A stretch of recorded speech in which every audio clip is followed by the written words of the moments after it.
Здравейте хора, аз съм Вики и днес съм решила да ви направя едно видео, което до сега не съм правила и самото видео ще те казва как да отгледаш папагали и как да отгледаш какви неща трябва да знаете с папагалите. И нека да започвам. Първото нещо, което трябва да знаете за папагалите е никога да не седят на течение. Така, първо, второто нещо, което е да ви покажа моите папагали.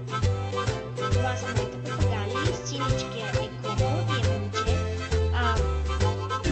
зелената е момиче и се казва Кия. Третото нещо, което трябва да знаете за папагалите е, че те ядат листата зелени на жълтурчета. И също е полезно да ги ядат. И да. Петото мисля, че става или четвъртото. Нещо, което трябва да знаете за папагалите е, когато първо купувате папагали, първо трябва да видите клетка и след това папагалите, защото иначе ако купите папагали няма къде да живеят, няма къде да стоят. Моите папагали вчера спаха в клетката си, а вижте къде спаха. Те спаха горе на листата на тези клончета и да. Петото или шестото не знам кое става. Нещо, което трябва да знаете за папагалите също, което е женския папагал.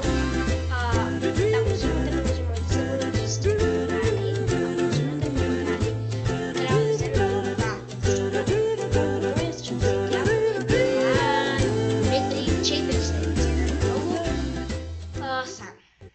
И да.